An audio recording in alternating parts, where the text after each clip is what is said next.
Hi everybody, welcome back to my channel. This is probably going to be my last video of this kind for this body of artwork. Now I've been going down the truther rabbit holes, if you will, pretty much my whole life, but the last 15 or so years somewhat seriously. A few years ago I came across Martin Kenny and his body of research and work based on who we are, what we are, where we're going, etc. And I was absolutely fascinated. What started out as a cool little art project to try to bring some of his models to life in a 3D environment, I found myself connecting all kinds of dots in life and relearning and de-learning, unlearning a lot of things I've learned over the years. I found it amazing how my art, or art in general, color theory, composition, perspective, perception, order, balance, harmony, all correlate to our existence here and our experience as humans, or rather spirits having a human experience. I've also been producing music for the last 25 years, and this sent me down beautiful bodies of knowledge in regards to the solfeggio frequencies, the 432 Hz, and other sacred frequencies which have been used over time in many ways, and how perverted our current state of media consumption is in regards to all of it being a beautifully designed cocktail to destroy your soul, depolarize you, and keep you hooked on a toxic intake with all of your senses. Anyway, music production, the sine wave. We all come from a sine wave. God, to me, is this guy right here.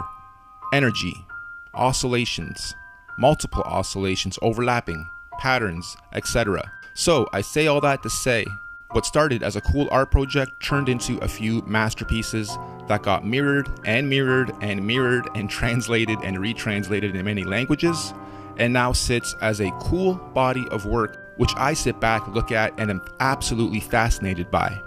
Yes, I'm fascinated by my own work. Why? Because as I keep saying, it felt like this was not only guided, but I did it way too fast. I did it way too good. It turned out way too good ahead of its time, and is probably literally my biggest, best piece of art slash music slash multimedia slash research, knowledge, all put into one. And of course, all still based on Martin Kenny's research and us doing a yin-yang, a collective dance of energies to come up with these beautiful masterpieces. So first, a thank you to the universe and to Martin and to you guys. I feel like my palette of skill sets, my art making, my music making, my multimedia making skills are finally being used for their true purpose. These passion projects, as I call them, take a lot out of me, but also fill me with knowledge, a new way to experience this life, a new way to appreciate this experience as well. Okay, so the reason why I'm even doing this last video is this is a compilation of everything. And when I say everything, I mean a lot of stuff has been removed from YouTube. A lot of stuff has been removed from my channel. I actually even removed some of my own stuff at one point. So here I'm recompiling everything that I did, including new stuff you may not have seen before, into one long video. So when you look at the length of this video, no, it's not just one, it's a whole compilation of everything. So thank you again to this beautiful universe for choosing me as the conduit, and for showing me there are people in this world that do have eyes to see and ears to hear, and maybe our receptors are even a little broader, wider, and capable of receiving information that most can't, which in turn turns into prophetic work like we have here. So thank you again, and enjoy this long ass video.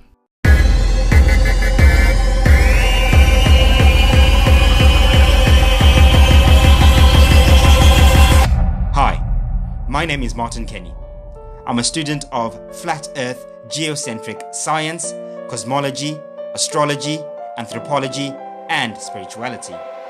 Over the last few years, I've dedicated my life to trying to rediscover and share the true secrets of who we are, and where we're going. And my name is n0r8z. I'm an artist, producer, and enthusiast of the divine arts and vibrations. I'm also a student of Martin's work and have the privilege of being his conduit to present this information to you in an engaging way. The yin to the yang of this beautiful body of knowledge, research, and intelligence. You ever wonder, who or what are we? And are there others like us? Where are we? And are there other places like this? When and how did we get here? And have we been here before? What are we doing? Why on earth are we here? How did all this life begin? And where are we going? On December 21st, 2018, join us as we explore these questions in detail. Our cosmic cycles of space, time, and matter of the past, present, and future, using syncretic research, combining scriptures, mythologies, holy books, science, cosmology, observable reality, and inner knowing. Mother Nature meets Father Time, a 168,000-year journey into our existence, our time capsule, our home. It's quarter past the fifth epoch. Do you know where your consciousness is? For those with eyes to see and ears to hear, the year 2020 marks one of the most important events in our history. Let us help you prepare, understand, and be aware of the changes to come in our world. Universal disclosure. The Master Oscillation. Welcome to the quick version of the Norb theory. If you guys find this interesting, I urge you to watch the full version. The link's in the description. So, a lot of controversy. Is it flat? Is it round? Are we spinning? Is there curvature? Here's another theory. It kind of mixes both. Ancient Greek, Norse, and Hindu cosmology all focus on an orb as the universe. And after watching enough flat earth videos and a couple of these, I went down the rabbit hole of the cosmic egg. And after watching Martin's video, shoutouts to you, bro, I decided to make a 3D version presentation of the whole thing with my own couple spins. I urge you to watch his videos too. Links will be in the description. So let's walk through how this universe may have started. Step 1. Out of the void, the Holy Trinity gets created. Birth, life, death. Repeat. Step 2. The Holy Trinity creates its womb to protect itself from itself, the void. Then the Trinity separates into 3. Positive, neutral, and negative. Next step, the cosmic vortex is created. This gives us our oscillations, our weather, our currents, our airflow, etc. Then, our actual Earth, the rock, a 3-level pyramid on both sides. We are on the 3rd plane. This gives us our 4 elements of life: air, earth, water, and fire. Up above, the galaxies and the stars and the firmament are put in place. Next, we have our toroidal fields. These electromagnetic fields protect and separate all the lands. They also oscillate at different speeds, giving us all our rotations of the different planets. Next, the suns and moons are put in place. 3 suns, 3 moons, with Mercury in the middle, acting as both a sun and a moon. And there you have it, Earth, the universe, within a multiverse, within a masterverse. We can't get past lower Earth orbit. That's that first toroidal field to the lands of Mars and Venus. The Antarctic is not the South Pole. The Antarctic is the perimeter around that first toroidal field. When they say they're going to outer space, it doesn't mean up. It doesn't mean to land on stars. You can't do that. It means to go outside the perimeter to outer lands. When they talk about alien life forms or other life forms, it means coming from these other lands. So who knows what's beyond those perimeters? That could be the land of the aliens. Maybe we're the aliens. Maybe the outer perimeter has even more life forms and resources and inhabitable land. Maybe some of us already get to go there. One thing's for sure, if this is true, I could see why they'd want to hide it. The resources on these planes are obviously limited if this is all designed. If there really is a dome above us,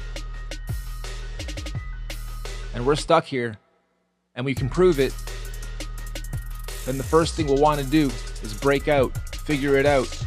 Why is it here? Why are we here? Who built this? Next, the religions will probably all claim they were right. Next, chaos, panic. The elite have done a great job at the divide and conquer campaigns over the last generations. Now it's down to gender wars, identity wars, regional wars, resource wars, and the most important, the war on your mind, body, soul, spirit, perceptions, indoctrination of who you think you should become and what you should spend your life doing. We're not unified, and that's the last thing they want. This scares some people. This makes others laugh. They'll continue believing we're spinning on a ball, defying all kinds of logistics. But okay. The cool thing though, is we're having a mass awakening. All the holy books pretty much tell this same story, just giving all the variables and planets and suns and moons their own names and actors and stories to go by. Being in the arts for the last 25 years, well, my whole life really, but professionally for 25 years, I understand one thing's for sure about music, art, feelings, and this world itself, and that's frequencies and oscillations. And we all come from a sine wave, operate in oscillations and cycles, and so does this planet. It breathes, it goes through cycles, it goes through patterns. The suns and moons go through multiple oscillations at the same time. This model also explains lunar and solar eclipses rather easily. Rainbows, color theory, etc. also rather easily. The point of this, if any, don't let it scare you, even if all of it is true. If anything, this should help you at least gain some knowledge, become a little more illuminated, and understand your life, your body, your mind, your soul is also a big oscillation machine, and you should be oscillating every single day at your full potential. So that if this next life, previous life, we are our own ancestors thing is true, you can ascend in your next lifetime to becoming your own star of stars.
True, all of us used to be one on the same vibration.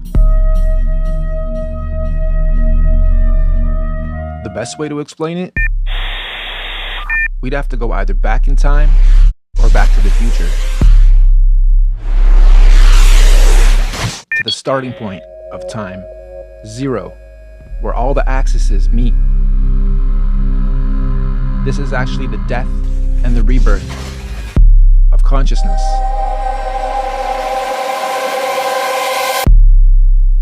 With the huge controversy on whether we do live on this spinning ball or a flat plane, I'm here to present an alternate theory, kind of mixing both. Ready?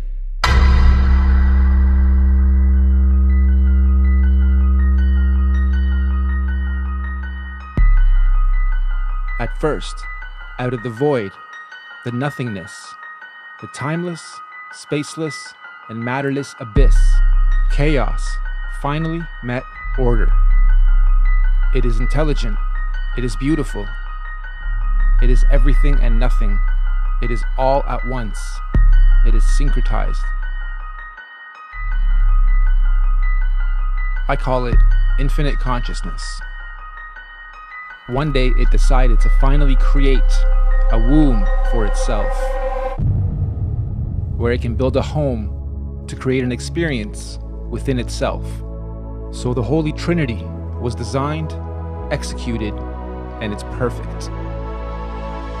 This is essentially the birth of consciousness.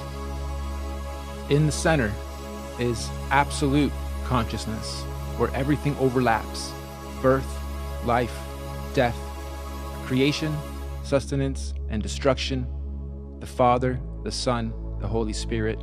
Everything is divided into threes, hence the 33.3333, etc. number being so popular and important in our society.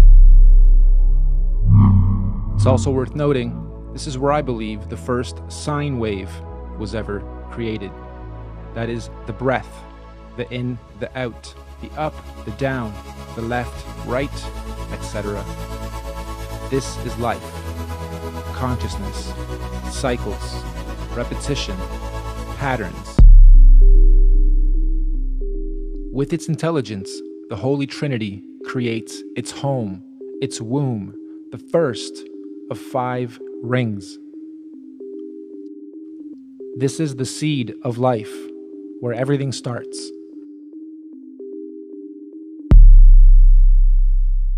While slowly transitioning from chaos to order, the Trinity divided itself into 3 portions. Just like on a magnet, you have red and blue, positive and negative.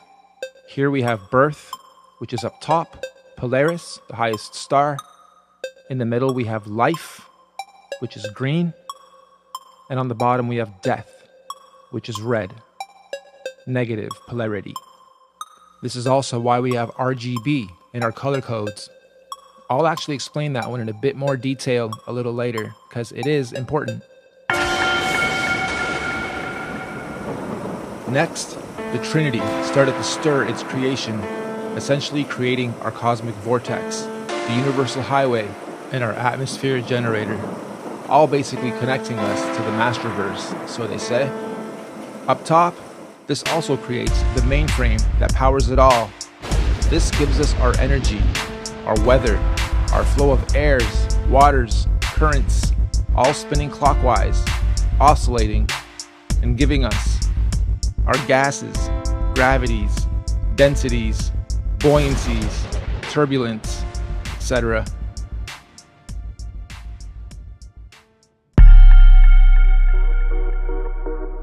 The upper part of the orb is known as the land of the gods. This is where the star of stars, the director of everything, sits. Under him, Omega, Andromeda, and the Milky Way, all giving birth to the first breath by Neptune and Uranus, giving it its first oscillation. This is what mixes everything. This is what creates our actual clockwise spin. We know it as the vortex, the cosmic vortex, or the black hole.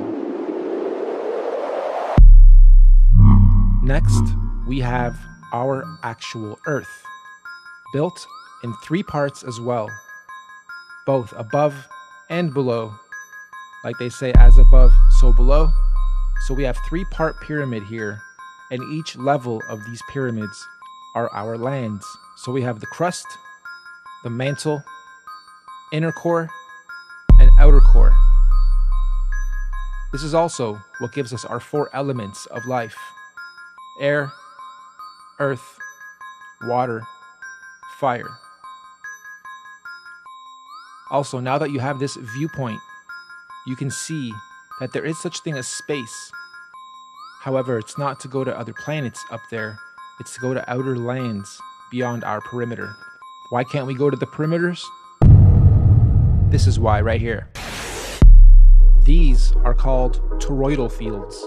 You guys know them as the Van Allen belts. There are 5 toroidal fields that separate the lands and give each its own ecosystem, its own sun and moon, and give each its own atmosphere and rotate and oscillate to give the Earth its breathing system. Okay, this allows the whole orb to breathe in and out, and these toroidal fields protect each perimeter, or we can call them districts. So we are on the center one, and you'll see 4 here with a tiny one in the center of our Earth, which is the North Pole. Okay, there is an actual polar field there. There is actual energy there. Compasses get pulled there. So let's take a closer look. These electromagnetic fields all oscillate at different speeds.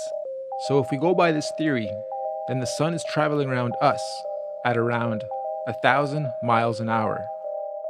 And the other stars are also traveling in their respective speeds in their own perimeters. The second perimeter with Mars is 67,000 miles an hour, and the outer perimeter is close to 500,000 miles an hour. So all of these have their own oscillations, both the actual rings and the actual planets or sun and moons within them.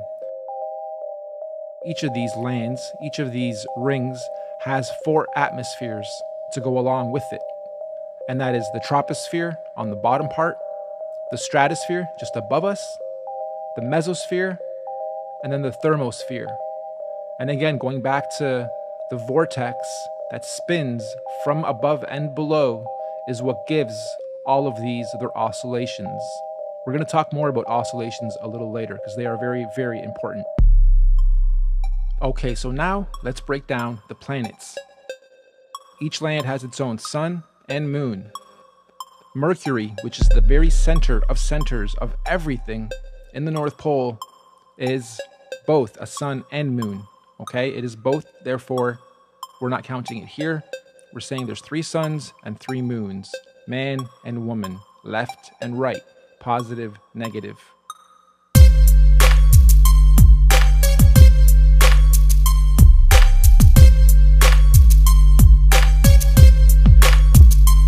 Each land has its own ecosystem. This is where the theory of extraterrestrials or extra terrain, extra land, come from. The outer ring may also be where dinosaurs, creatures, aliens, again, a different ecosystem, different light sources, colors, air, breath, everything is different. So, when they say they're trying to explore outer space, it doesn't really mean up, because those are luminaries, those are stars, those cannot be landed on. They mean outer lands beyond the perimeters known as the South Pole or the Antarctic.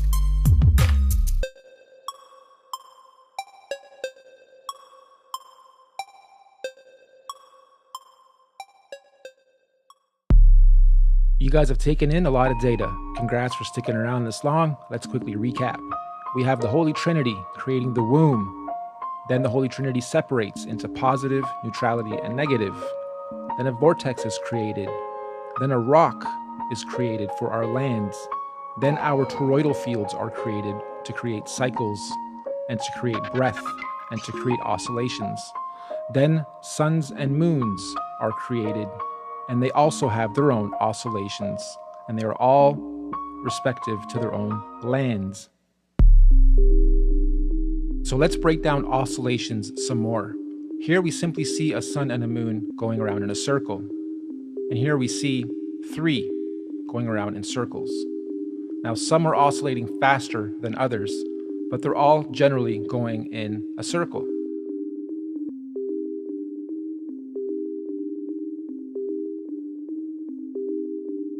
And they are now going to oscillate in a lot of different ways as well. Here you see the original oscillation to the different types of patterns you can create while doing your big oscillation. So this is a double oscillation. And here you can see that all the planets are also moving up and down over their oscillations as well. So we have a big oscillation, and then a pattern within that as a secondary oscillation. Then we're moving up and down as a third oscillation, and they're changing patterns over time and could be adding and removing other oscillations. Who really knows? You can also create different types of oscillations based on the different wave type. We are known as a sine wave. Everything is fluid. There are also sawtooth, triangle, and square wave types. This is also used a lot in music production. We'll go into that a little bit more later too. But you can see that these patterns create beautiful shapes, and they also depict our time, our seasons, our summers, winters, when the planet's breathing, opening and closing. That gives us all of our different oscillations. These oscillations also explain the various lunar and solar eclipses. Think about it. In certain oscillations, the sun will be going in front of the moon. In other oscillations, the sun will be going behind the moon, or vice versa. And that probably happens with all the planets. That's why sometimes you'll see people ask, why do I see 2 suns or 3 moons or whatever, the various variations and phenomena that we see. Generationally, these patterns have been tracked to some degree. If you actually pause the video as these are going around in their circles, you'll start to create amazing shapes. And if you connect all the planets and the dots, so to speak, you'll see where the yin-yang symbol comes from, the positive negatives come from, color theory comes from, frequencies come from, everything basically comes from these oscillations. It is a beautiful system of design. They say the fallen angels or the illuminated ones have had this knowledge, which I'm presenting to you today as a simple theory, but there's probably some truths to some of this, have had it for a long time, and it has been perverted and distorted over time. Now, just as a side note, wouldn't it be a great story to tell the populace that you cannot get off this plane, this plane, because there is just infinite time and space outside of this plane?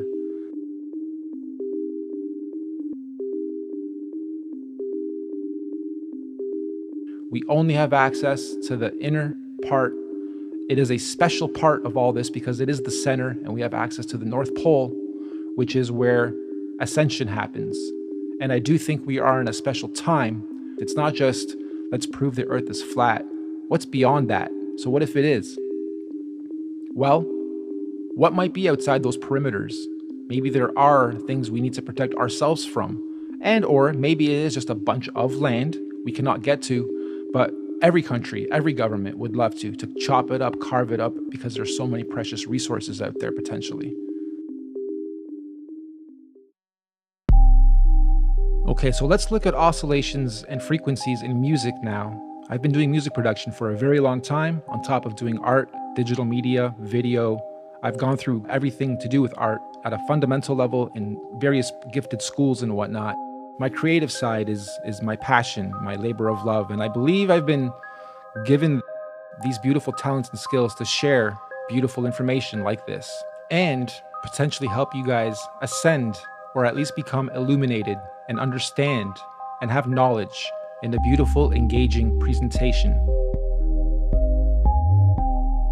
Here we have frequencies with music and layering music and giving you visuals for those frequencies. You can see that certain notes sit in the lower frequencies and certain notes sit in the higher frequencies.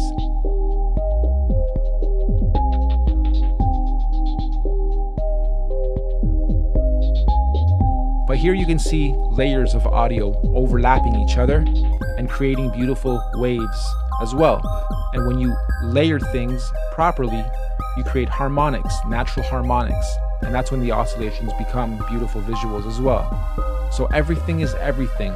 And this is another example of that.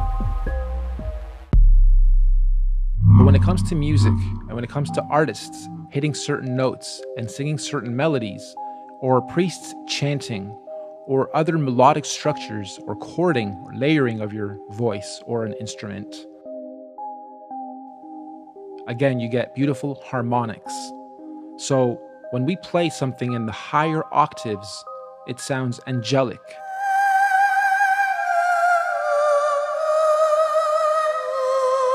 When we play something in the lower octaves, it sounds demon-like.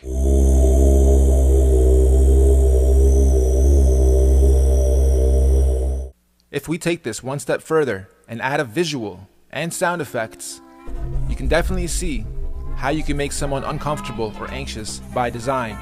Now, while watching this, think of your daily routine and how you oscillate and what you eat and what type of frequencies you take in, people you talk to, entertainment you take in, etc. You'll be surprised at how much negative energy you probably take in on a daily basis and don't even know it.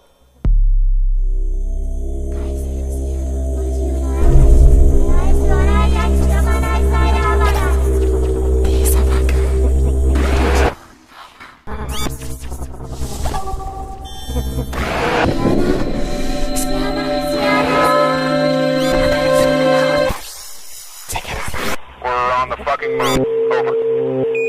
We cannot believe you are on the fucking moon. Over. You know when a musical artist is singing and they're off key, you can just tell, you can sense it. You know the harmonics are off. Or when someone's showing you a spoofy video, you can tell it's fake.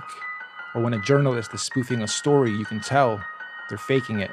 This is because the harmonics are off and your bullshit radar is basically detecting it. But when you do it through things like entertainment and movies and music and comedy, where there's a bit of truth to every joke, you play a very fine line of the types of perceptions you're presented with your whole life. So of course, me showing you this stuff's probably making you reject it instinctively, because your whole life you've been told we're living on a ball that's spinning in outer space in infinity. And in part, some of that might be true. Singularity could be the Big Bang. Our whole universe might well be flying through infinite void. But our actual land that we live on, well, I'll let you be the judge. Or you've ended up on this video because you've already discovered your own truth. So what I'm trying to say, when you do listen to frequencies, watch movies, do your day-to-day, take in 5,000 logos, 400 cents, 300 people's eye contact, and energies overlapping yours, think about what your purpose in this life is. Because my goal is to help you guys ascend to a higher state of consciousness, become illuminated, and you too are nothing but a big oscillation machine. When you breathe in and out, that's oscillating. When you walk, your whole body is oscillating. When you sleep, you're going through a cycle. Everything about us is oscillating, and you should be oscillating to your full potential in this beautiful universe.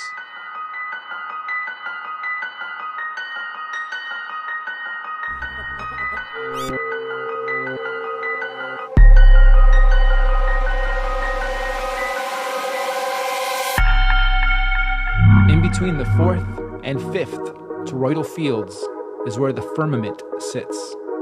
This is where all the stars are attached and fixated as they do their oscillation as well.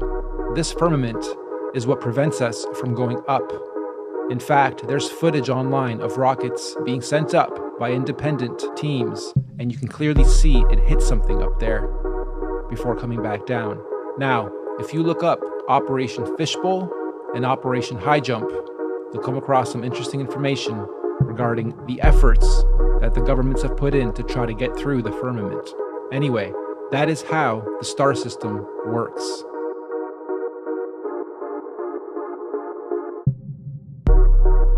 Now, the top two planets, Neptune and Uranus, are, I believe, also just above the firmament. They are what give the initial spin to the vortex. These two are also known as exoplanets, and that is because they are on the exterior of the toroidal fields and outside of the three suns and moons system. And again, this is what gives all the differentiation to all the oscillations of everything else under it. So we've covered a lot of the top half because that is our home, and we don't really know what's on the bottom. But based on the same research sources, the bottom is very much like the top, except with water. There are also 3 levels below us that mimic what we have above, and then there's also a firmament on the very bottom, just above Pluto. Again, instead of air, it's water, and it's known as the Great Deep. The 5 toroidal fields operate down here to cycle the water in its respective cycles as well. And frankly, who knows what kind of life forms may be down there, or what may be down there. but this is known in our literature as hell. Interesting, huh? So, how does religion tie into all this? Let me try to explain, and this is just my opinion.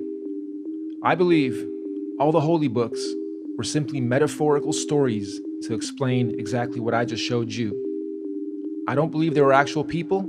I believe they were depicting everything you see here, and all the variables were given their own characters. I'm going to stick to the Bible here, just to give you guys a couple random examples, and then please refer to any of it for yourselves to see if you can pinpoint the metaphor. When they say Jesus died on the cross, that is a metaphor for Jesus is Christ. Christ represents consciousness. Consciousness died on the cross. The cross is the crux, again, the cross section, the middle point of middle points. And if we look at the cross in a 3D format, you'll notice it's not a plus symbol. The center horizontal piece is moved up because on the universe, we are not in the center of centers, we are up a little bit on that third plane, right?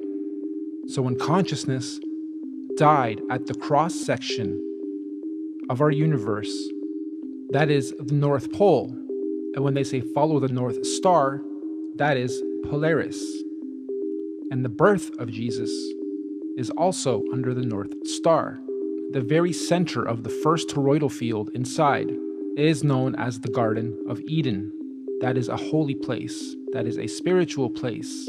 So when Christ was crucified, consciousness ascended into the heavens through the moons, because you come in through the suns and you leave through the moons, ascended into heaven, and 3 days later was reborn. Again, a metaphor for reincarnation, or your next cycle, your next life. This is where past lives, future lives, we are our own ancestors, etc., comes from as well. Also, in the name of the Father, Son, and Holy Spirit derives from this too. Pretty much every single thing you see in the holy books, it's a story and a metaphor to explain one of these variables in this beautiful universe. Hey, I'm just putting forth theories. I'm not trying to push any religion onto anybody, nor am I religious. But I do believe that people in ancient times simply had this knowledge and again told it to us in story format, or in book format, or in holy book format. I thought a lot about how to close this out because I've given you a lot of intel, and some of you are probably laughing, while others have been here before, and others are even farther along in the research than I am. Some of you are probably asking, where did you get all this info? Are you just making this shit up, or is this actually sourced material, or... Well, it's a mix of ancient literature, cosmology, science, and putting various random puzzle pieces together for a long time. Again, it's called the n0r8z theory because it's just that. I don't believe in this definitively either. I just think it's a lot more plausible than what we're currently told. And as I close this out, I'm going to show you guys some screen caps of others that have taken this theory before me in their own ways and presented it. I'm also going to leave links in the description to the stuff that influenced me, at least some of it, that breaks some of this down and gives it even more context. So, does it really matter if the earth is flat or not? Not really. At least not for those that already don't believe a lot of what we're told and taught. And there's a lot of us, and more, awakening every day. But I guess some of the fears would be that the religions would quickly claim they had the right story. There is a creator, something designed this thing, be it a simulation of a simulation, or a great designer, a god, a greater being. And not to mention, they'd have to finally fess up that they've been lying this whole time and give us full disclosure, which may well happen. It's actually an exciting time as more people wake up. There's a lot to explore, there's a lot to learn, and it's amazing to finally realize we don't know that much about ourselves or where we live, at least not most of us. I always thought there must be some order, it's not just all chaos and random, and this was my final missing link to that thinking. There very well may be other life forms out there, aliens or whatever, but they're depicted very negatively, low frequencies, ugly creatures. They may be way ahead of us and looking at us as the aliens or the pests, the destructive species that can't even get into their own harmony. Keep them away from us. Could be what they're saying. Never really know. So what's after this? Well, they say if you lived out your karma properly, you ascend. If not, you're doing this again. Is there going to be a part 2? Who knows? Hopefully, all of us will be actually living it instead of watching it on your screens. They have nations divided. They have religions divided. They have demographics divided. They have age groups divided. And now they're going after the biggest, the gender war. Whether we're going to space or we're going to the outer limits, I still believe the purpose of life is to be good versus evil.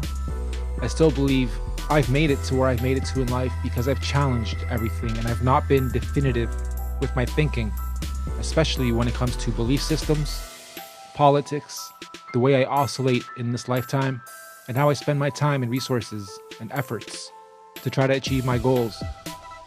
As we go through this transitioning, this big mass awakening, I'm sure some of you can already feel it and sense it. More and more of you guys are going to come to your own truths faster and faster than ever before. So if anything, I'd love for you guys to at least keep an open mind to this and anything that is presented in front of you as fact and definitive. If you can't touch it yourself, explore it yourself, see it yourself, not just on a television screen, not just through news, not just through an organization, be it government or not, then don't just blindly believe it just because you've been told something your whole life. Doesn't make it true. But do your own research. And the 5 most important words that I don't think they want me telling you, they're simple. All you need is love.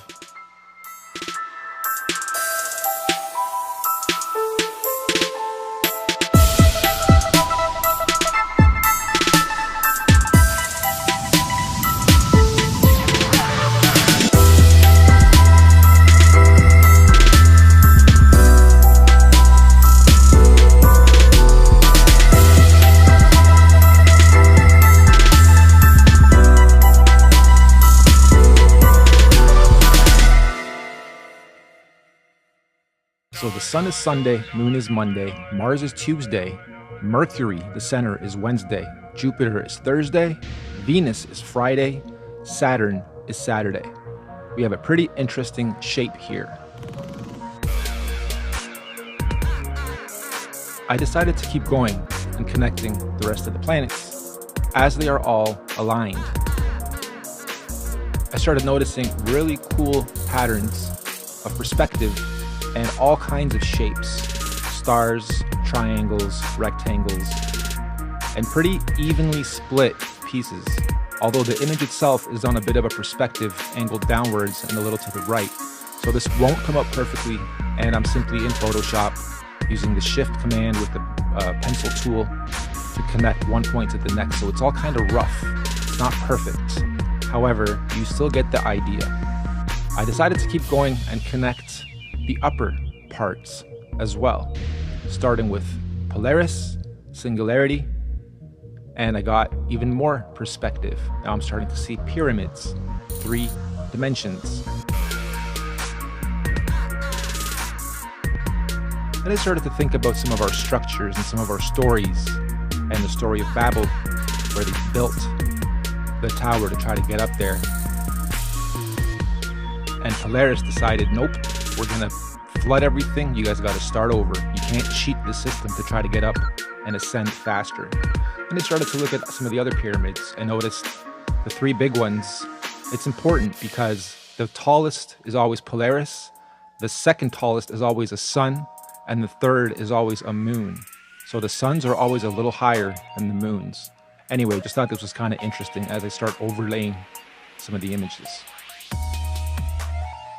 Okay, so I start to go even higher now and connect the midpoint, the firmament, well, the midpoint up there. And I get even more perspective, perhaps even more dimensions. And again, as they are spinning and oscillating multiple directions at the same time and changing that directional pattern, we go through different cycles of time. We go through different cycles of energy. We go through different cycles of consciousness. Then I started to get a little sinister and look for logos that might fit, and came upon this. Again, just theorizing, just having some fun and being creative, seeing what I could come up with. And as I get each new puzzle piece and go, aha, something interesting just happened, let's add this to it, let's add that to it. This is just me, again, theorizing, being creative on perhaps why the chevron vector symbol is so important, because it's in everyday use all around us in all our energies and all our logos. This is definitely one of my biggest masterpieces as far as compiling a bunch of info and presenting it with wicked graphics, my own music, Foley, 3D from scratch, pretty much everything you see here. And I'm really proud of this thing. So please feel free to share it, critique it, drop your comments below. If there's any corrections to be made, feel free to drop those too. Thank you so much for watching, and have a great day. Even if it doesn't make sense, don't you ever question NASA, your authority, your government. They would never lie, nope, never spy, nope, never spray the sky, never take a bribe, right? Number two, anytime you see flat earth proof, just regurgitate the bullshit that you learned back in school. Is the curriculum true? It's approved by the experts. Be a good boy, obey everything they tell you.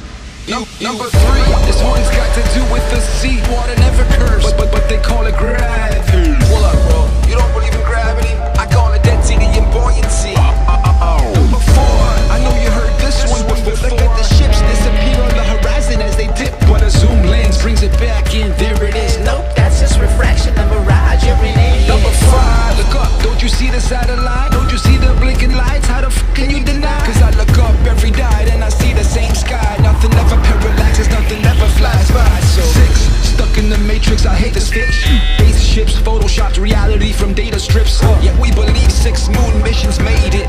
Yeah, all we see is CGI and some great tricks. 7, this rule is completely underrated. Keep your social life and flat earth completely separated. Cause the skeptics won't get this, but get this. Our freedom of artistic expression and free speech is under threat. Number 8, I ate it sideways, that's infinity. I was made from the Trinity, not no apes, just infinity. My algorithm is set to 432 hertz. Perfect fractal patterns, those are nature's words. Number 9, the math and the numbers say it all. Railroads and canals were built on no ball. And from ancient civilizations to today's shoot, the engineers don't put the curvature in their equations. I'm saying number 10, get ready to pretend, regurgitate again, cause you can't fail, my friend. And if you get too many F's, you get sent to the doc. You got ADD, popping a cocktail full of chems. Say the sun is not a 3 million miles away. That's a bunch of bullish hot spots, prove it. Say the sun is not a 3 million miles away. Get your mind right or they start to abuse it. They call it a sea level, not a sea curve. And I don't see curve, I'm a truth seeker. Vomit on reality distorted by these teachers and doctrinated research. Let's go and smoke some weed.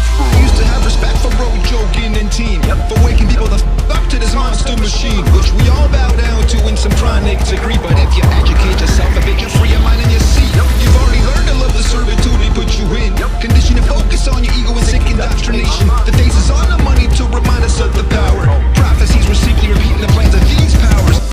This body of work is a hypothesis and theory based on syncretic research. This research is meant to unite people and open up discussions about our reality. All we ask is that you be kind to each other once you watch this and start discussing and dissecting it.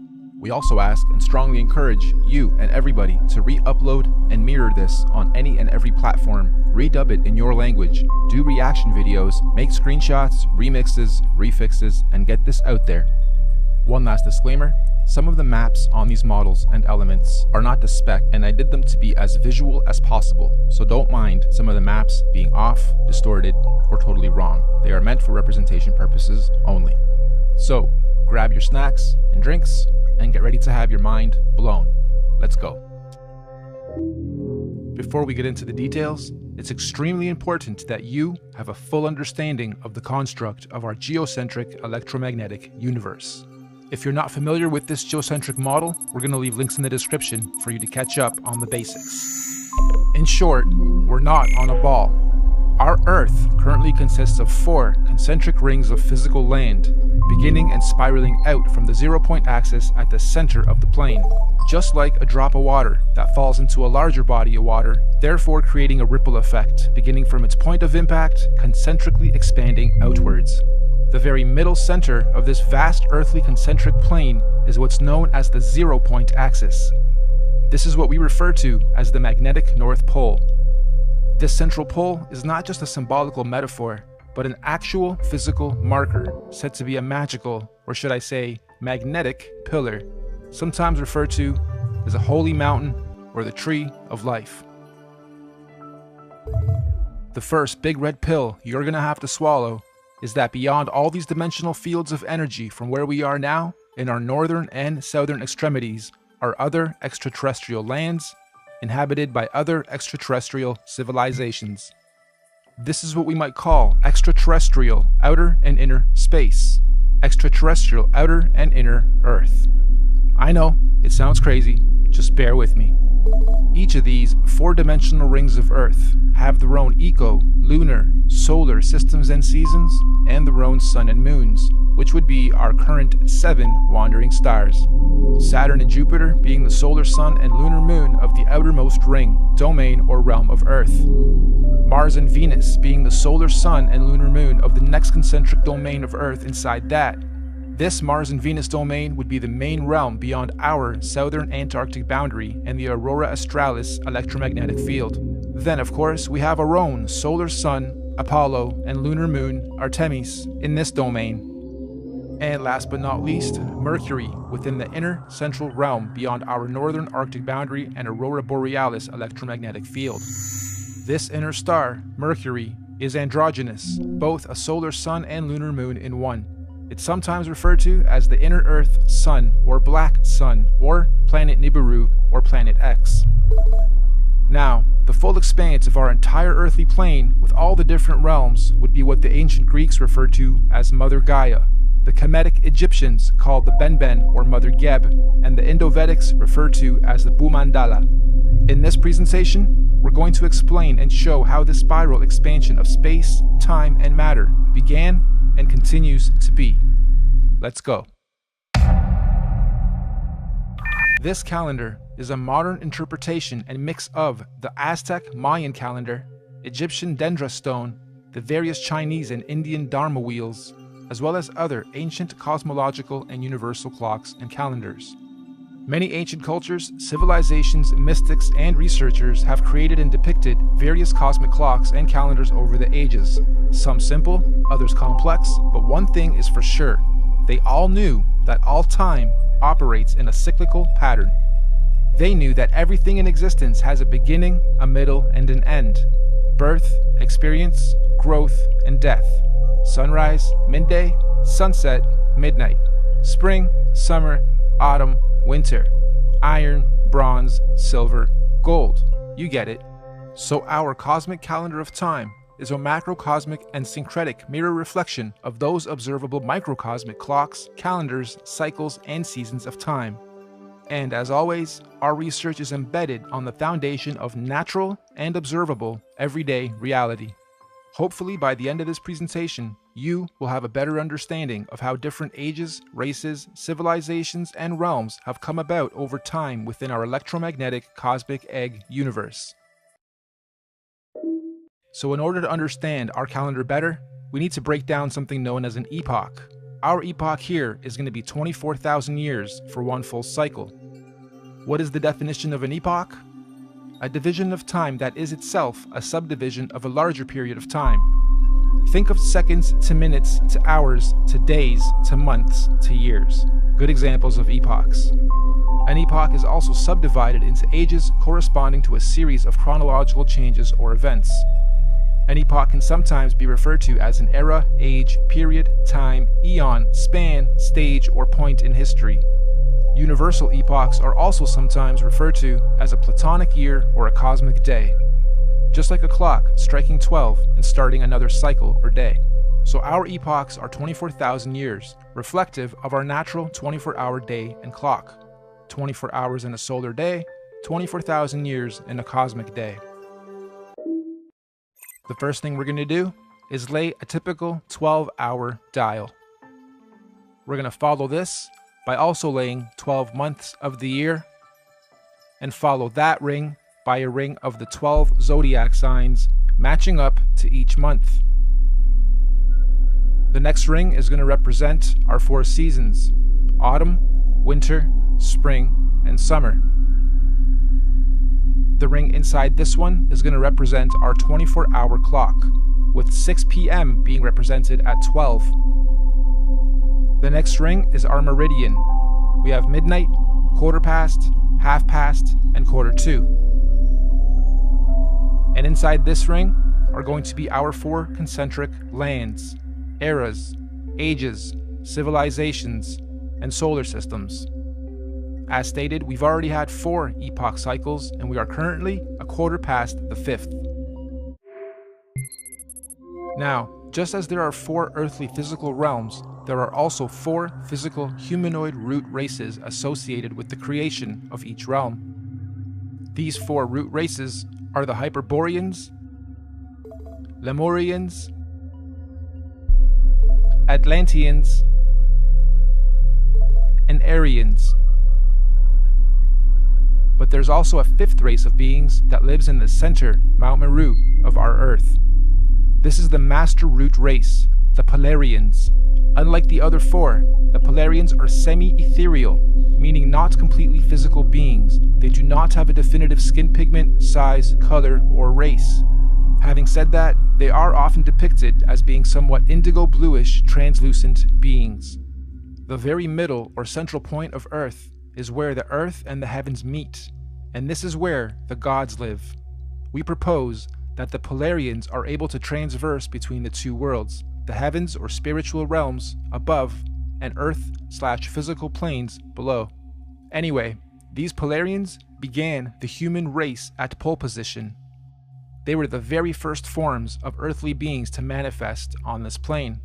All the other 4 root races were seeded by the Polarians, hence the term Master Race. We could also call the Polarians the Guardians of the Earth. So this first Polarian epoch, or first 24,000 years, centered around the cosmic tree of life, was regulated by the grand heavenly first and largest solar system, Neptune and Uranus, the highest and first 2 wandering stars, or sun and moon, of our universe, albeit semi-ethereal in nature. And at the end of their epoch, the Polarians completed their first cycle or circle of cosmic time, 24,000 years of experience. This was the end of their epoch. At this point, the Polarians created their very first physical manifestation, and so the Hyperboreans realm and root race are created. A new physical paradigm emerges, unfolding out of the North Polar Center Axis, aka the very first ripple. We could also say the tree of life gave birth to its first physical fruit or seed. This process is what we might call a pole shift, the very first pole shift of our Earth.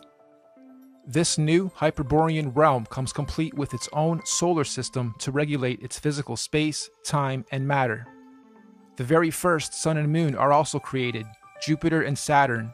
However, at this stage, they are androgynous. They are one. They are not separated. They only separate at the end of their epoch. This is the first domain to experience fully physical earthly space, time, and matter, all regulated by the very first earthly solar system. This Hyperborean realm that unfolded out of the center pillar was the very first Garden of Eden, surrounding the Tree of Life, or Mount Meru, at the center. Keep this in mind for the rest of the creation process. Every time a new ripple comes out, it is the new Garden of Eden. Over the next 24,000 years, during their epoch, the Hyperborean realm was gradually pushed outward away from the center as a new realm and physical root race was created. The second ripple, the Lemurian realm and root race, is seeded. A second pole shift, and again a new paradigm emerges, pushing the old Hyperborean realm outwards and away from the central pillar or tree of life. This is also where Saturn, aka Kronos, and Jupiter, aka Rhea, separate and start their orbit. This second realm, the Lemurians, also get their own sun and moon, which is at that point in time also androgynous, a sun and moon in one, which will in 24,000 years be known as Mars and Venus. During this epoch, the Lemurians are the Garden of Eden, and Mars and Venus, the androgynous sun and moon, regulates its cycles, seasons, and ages of this new realm and domain. Don't forget, the Lemurians were also seeded from the Polarians, the master root race, and not the Hyperboreans going inward. All races were created and seeded from the Polarians. So the Lemurian realm is the second Garden of Eden, and again, after a cyclical time, when their epoch ends, they too were pushed outward to make way for the third root race. The Atlantean realm and root race is seeded. This is pole shift number 3. Mars and Venus now separate into two and start their orbit. This new Atlantean realm, like the previous two, was seeded with its own androgynous sun and moon that will eventually turn into Apollo, our sun, and Artemis, our moon, to regulate and control the cycles, seasons, and ages of that realm. This Atlantean root race and realm is the one we currently inhabit. All human races in this realm of Earth are predominantly Atlanteans. You are an Atlantean. During this Atlantean epoch, we in this realm were the Garden of Eden at the center. And once again, over cyclical time, 24,000 years, history repeats itself. Atlantis fell, or rather sank, when the Great Deluge or Flood happened, and reset us from the center to where we currently are, also finally setting Apollo and Artemis into their orbit. And so the Aryan root race was seeded out from the fourth and most recent pole shift. This is the current Garden of Eden. And to give us a point on our timeline, this Aryan root race and realm was seeded about 6,000 years ago to join the human race. And as our fractal pattern continues, just like the realms before it, the Aryan realm was birthed with its own solar system, Mercury, its androgynous sun and moon, to regulate and control the cycles, seasons, and ages of that new domain. And so, here we are, 6,000 years into the Aryan or fifth epoch.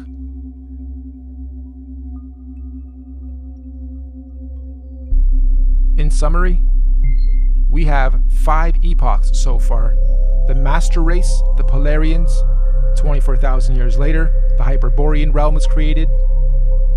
24,000 years after that, the Lemurian realm was created, then the Atlantean, then the Aryan. And according to many ancient scriptures, mythologies, and mystics, there are 2 more epochs to come, meaning 7 epochs, 7 earthly realms, and 7 root races. Moving on. You'll also notice in this realm of Earth we are currently in, there are 4 main races. All the other races in between are mixed races, or rather mixes of these 4 sub and root races. The black races have their DNA lineage from the very first Earth root race, the Hyperboreans. All native black cultures of this realm predominantly have their cultural beliefs and practices handed down by the Hyperborean root race, sometimes referred to as the Anunnaki. The Oriental Asian races have their DNA lineage from the second root race, the Lemurians, and likewise, the Oriental cultures stem their beliefs and practices from the Lemurian root race, commonly and mistakenly referred to as the Reptilians. The Indo-Asian races have their DNA and lineage from the third root race, the Atlanteans. The Indo-Asians naturally stem their beliefs and practices from the Atlantean root race of their current realm. The Indo-Asians naturally stem their beliefs and practices from the Atlantean root race of this current realm. This means the Indo-Asians or Vedic Indian races are the original root race lineage of this Atlantean realm. And the white races have their DNA lineage from the most recent fourth root race, the Aryans. And of course, most of the white cultural influences we see today are seeded from the Aryan root race currently at the center, Garden of Eden. The Aryans are what most religious texts and mythologies refer to as the current gods, or sometimes fallen angels. The Aryans are also sometimes confused with the Palladians, aka Polarians, who are semi-ethereal beings that live at the very center, Mount Meru, and not in the current Aryan Eden realm. Now, although we in this realm all appear to be different races within our different sub and mixed race lineage and traits, we are actually one race. This is due to the mixing of genetic codes over time. We are all predominantly Atlantean humans. only with slight genetic variances, most notably skin pigmentation, hair structure, eye color, and cultural and religious programs. In fact, most of the racial and religious divisions and wars fought today have their roots seeded from past wars between the 4 root races. We Atlanteans in this realm inherited our predisposed prejudices of one another from outside influences. Now, we hypothesize that all the other Earth realms would have many different multicultural sub- and mixed races in their own domains, just like we have in this realm. Meaning, there are probably thousands of different sub- and mixed races and cultures within the different domains across the entire plane of our Earth. But, fundamentally, every root, sub- and mixed race on Earth is of Polarian origin. Every physical conscious being in existence on Earth is of Polarian origin, with all the various solar systems and extraterrestrial civilizations divided and separated from one another by the various toroidal electromagnetic fields, aka the Van Allen belts. These electromagnetic belts do periodically open and close or weaken and strengthen dependent on the various universal and cosmic cycles, seasons, and ages. This periodically happens to allow the sharing or rebalancing of conscious energy, technology, and knowledge between all the different earthly dimensional realms. And we are fast approaching the next opening of these electromagnetic barriers. This opening event will be a revelation that will impact us all in this realm, collectively and individually. We can already see the birthing pains of this great cosmic event with the current so-called conscious awakening and unusual weather patterns. Moving on. We must remember that these physical constructs we call bodies are just that. They are bodies, vehicles, avatars that carry the real, living, Polarian conscious energy or spirit being within it. This conscious energy within us that is here experiencing, learning, growing, and sharing is what some might call a spirit or a soul. This is the real you, your soul, your conscious energy. And we all know energy has no color or race or nationality or prejudices, just polarity, positive energy, good vibes or people or souls, and negative energy, bad vibes, people or souls. And as such, the human race is just part of the temporary physical journey, individually and collectively, what many in modern times term as the matrix, or what the ancients called the Maya, the illusion. Next, let's explore exactly how cosmic epochs and ages work, using the current Aryan epoch calendar as our reference. You'll notice the outside rings note our months of the year as well as our 12 zodiac signs. The 12 solar months are actually a microcosmic reflection of the 12 zodiac constellations. These 12 zodiac constellations are our heavenly cosmic clock rotating above us. As they rotate, each constellation has its own energies that subconsciously influence and help guide us consciously here on the earthly plane, both individually and collectively. These 12 months are further divided into our 4 seasonal sections: autumn, winter, spring, and summer, which in cosmic terms are known as the 4 seasons of conscious evolution. These conscious seasons are what the Greeks called the 4 ages of man and Vedic scriptures called the Yuga ages. These 4 Yuga ages are the Golden Age, Satya Yuga, Silver Age, Treta Yuga, Bronze Age, Dwapara Yuga, and Iron Age, Kali Yuga. A full epoch, 24,000 years, is broken up into 8 Yuga ages. Therefore, each Yuga age is 3,000 years. You'll also notice there are more golden or yellow ages than any other. This is because the golden ages mirror the sun's presence during the course of our 12 calendar month solar season. So as you can see, lots of sunshine in the summer, a little less in autumn and spring, and little to none in winter. Of course, sunshine in this case is translated into conscious intelligence. And obviously, the Yuga ages of our universal summer are much higher states of consciousness than the Yuga ages of the spring, autumn, and certainly winter ages. We also hypothesize that when golden ages overlap within different realms, there are no torus fields or separation between those particular realms. This means that when the time comes and the golden ages overlap, all lands that overlap can be crossed in and out of. In other words, those particular domains are open and free to interact without restriction. This is because they are oscillating at the same golden ratio of frequency or resonance. So, let's now map the universal, cosmic, and solar timelines of all the individual realms or domains. Mainstream science tells us that the Iron Age began about 6,000 years ago, which mirrors the reset point here, 12 o'clock. They also tell us that the Middle Ages were about 3,000 years ago from today, which again mirrors the timeline here. And this timeline is also the common narrative among most holy books. So, our calendar has our realm or domain beginning this epoch 6,000 years ago with the age of Taurus, the bull. Interestingly, the Old Testament of the Bible begins in an age where they worship the bull. This is symbolical of the first 2,000 years of Taurus astrological energy. After some time, bull worship ended with the story of God telling Abraham to stop bull worship and instead sacrifice a ram. This is symbolical of the change from the Taurus bull age into the Aries ram age. And again, 2,000 years later, Jesus, the fisher of men, comes into play. The Jesus fish symbolism is telling us of the shift from the Aries into the two fish Pisces age. And once again, as we reach the end of the Jesus fish Piscean age, we now see the effects of the new water Aquarian age. Aquarius, of course, is symbolized by the mixing of waters. It is the age of mixing, discovery, disclosure, and technology.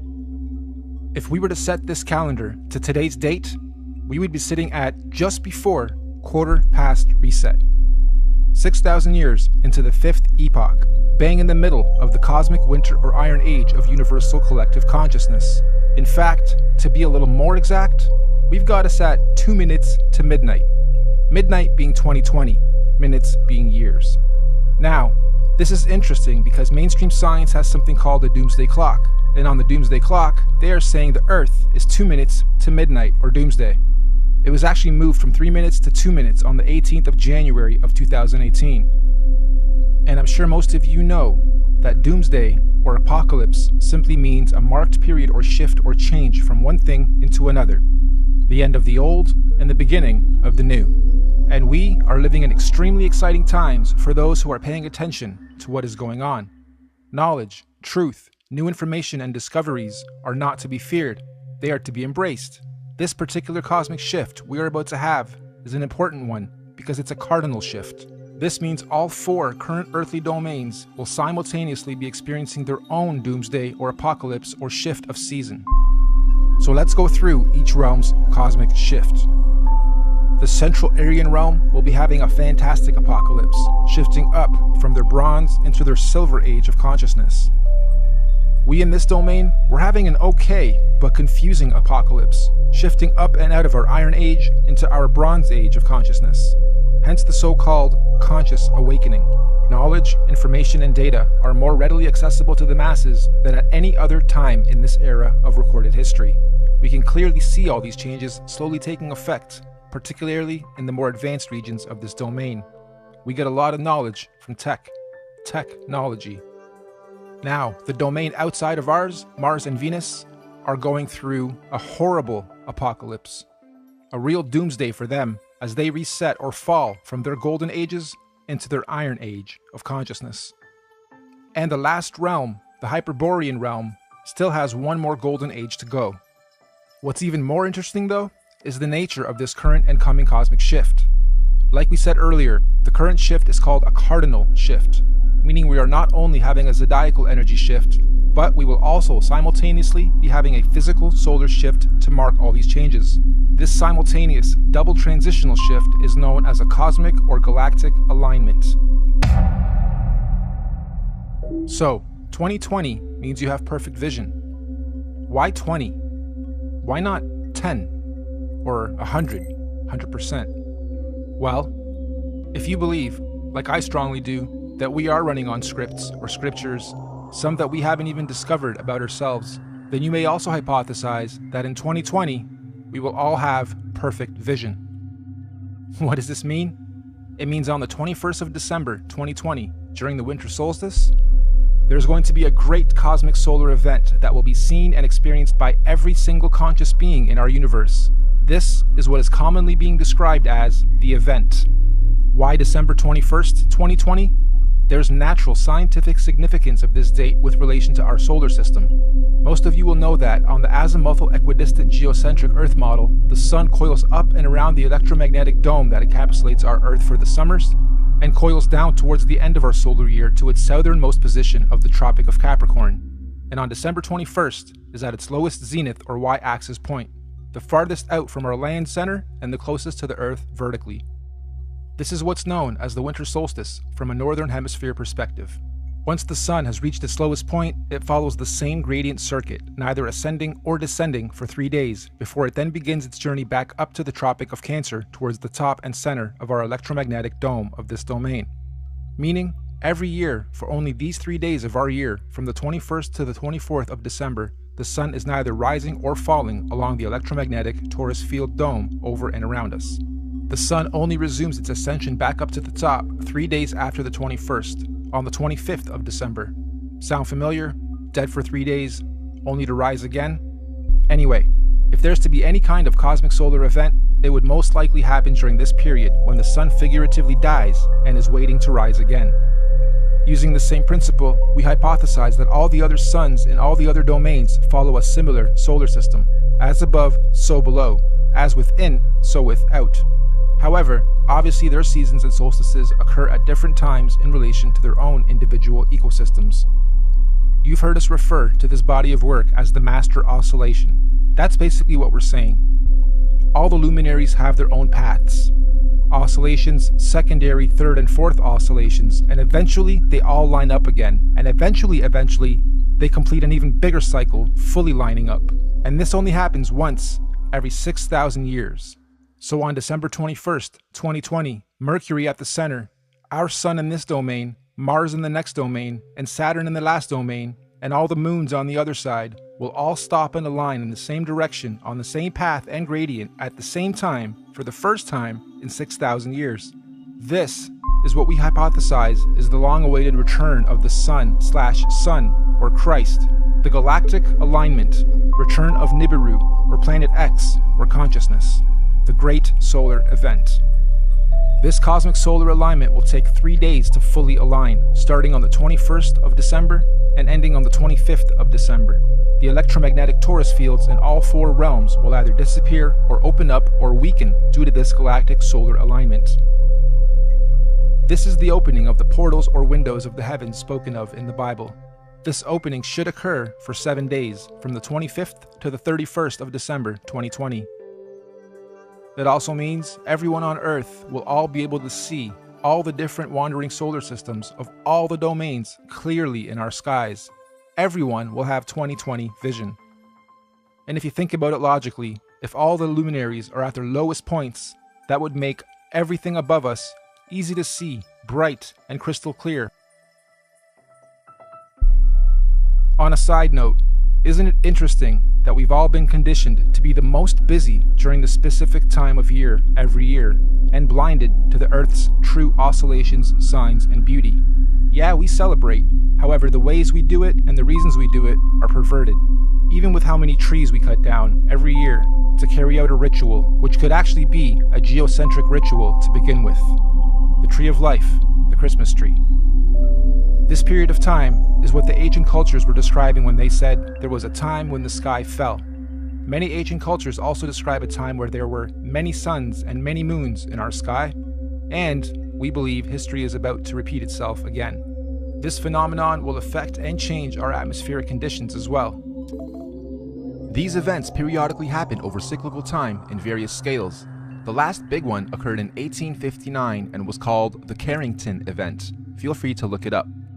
The one coming in 2020 is going to be much, much bigger. This solar alignment is meant to realign cosmic energy and consciousness within the various earthly domains and realms of our Earth. This energy blast will begin at the center of the Earth, or the North Pole. It will spiral outwards towards the edge and bounce back towards the center over a very short period of time. The event itself will be triggered by an electromagnetic sonic boom that will look like what we know as a nuclear atomic bomb. Don't worry though, it will not be an atomic bomb. However, it will positively be nuclear. It will give humanity a new, clear vision for the future, individually and collectively. It will give us 20/20 vision.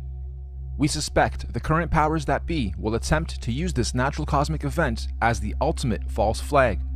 They may say aliens did it, or it was caused by global warming, or an attack from across the world. This sonic boom of electromagnetic energy may shut down our entire electric grid instantaneously, causing a collapse of our financial, socio-economic, political, and collective cultural existence as we know it. And thus, this event may be used to pave the way for a new order in our world. But this cosmic event is not to be feared. It is a natural process to allow growth within our individual and collective consciousness. The greenish astral rays that this event will create will cover the entire plane of our Earth for a short period of time. Again, it is not to be feared. Governments and authorities will most likely tell us that this green mist caused by this event is a toxin. They will tell us to stay indoors and not go outside into the radiation. Avoid it at all costs. They will say it's harmful radiation. And it will be. For those who have heavy metals in their bodies, i.e. vaccines, iron from meat eating, etc. But for those without harmful chemicals in their bodies, the radiation will radiate and activate dormant DNA, potentially giving you supernatural abilities. Maybe not Superman-like, however a heavy increase in consciousness and your 5 senses will be expected. And for those of us planning to make the pilgrimage up north to the central realm of our Earth, aka the Garden of Eden, this will be our window of opportunity. Many of you here will also know the Mayans predicted the end of their calendar year or the apocalypse would happen on the 21st of December, 2012. Take note of this date, December 21st, 2012. The Bible also talks about the 7 trumpets of preparation before the return of Christ or the Son of God. And after the 7th trumpet, he, the great Son, will return. Well, we hypothesized that the Mayans were spot on with their prediction. Their December 21st, 2012 date marked the beginning of the end. And the 7th trumpet, of course, 7 years later, December 21st, 2019. Which means December 21st, 2020 will be the first year after the 7 trumpets, the 8th year. 8, of course, being the number of completion. And it is also written that everyone on earth will witness the return of Christ consciousness or the Son of God. Side note, we are just citing scriptures. None of us on the team here are religious or trying to push any dogma on anyone. On the 16th of November 2017, we had a very strange phenomenon occur in this realm. Many of you will remember the red sun and red skies we witnessed and experienced in most of the world.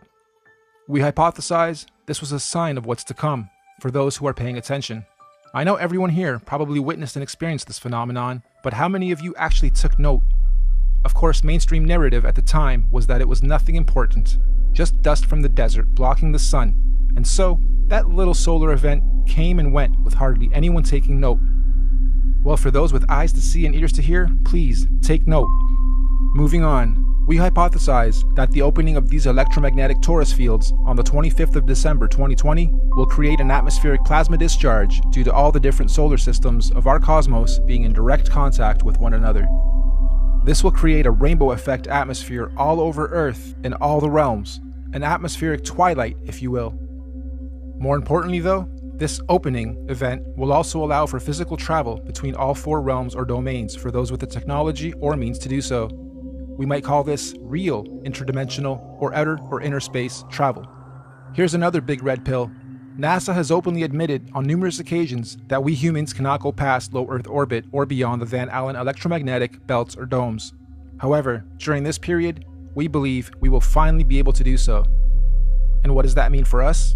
Well, all these different realms are going through their own individual cosmic shifts, seasons, and ages. Because the spiral ripple began at the center, it technically means that, at the center, the inner dome or realm is 3,000 years ahead of us. They have already had 3,000 years of Bronze Age, where we in this realm haven't yet. Our reset happened 3,000 years after theirs, which means, during this 7-day cosmic event, anyone able or allowed to enter this inner realm will technically be time traveling 3,000 years into the future, or ahead of time. In layman's terms, I'm saying that this inner domain is 3,000 years ahead of us technologically, physically, mentally, spiritually, and consciously. And yes, this is where we propose the concept of time travel into the future comes from. And on the flip side, as the ripples shifting outwards towards the Mars domain, they would now be 3,000 years behind us. So, going from our plane to theirs, we would be time traveling backwards 3,000 years. So, why on earth do the leaders of the free world think it's necessary to militarize space all of a sudden? And why on earth are space agencies and governments all talking about being the first to colonize Mars? Let's look at the definition of colonization. The act or process of settling among and establishing control over the indigenous people of an area. Or the action of appropriating a place or domain for one's own use. Makes you wonder if the very same so-called elite royal bloodlines and families who colonized this realm during our reset fall from gold to iron 3,000 years ago are about to do the same thing to this outer domain currently falling from their golden to iron age. As they say, there's nothing new under the sun, and history always repeats itself. With that in mind, let's rewind to something that happened very recently. December 22nd, 2017, the SpaceX Falcon launch.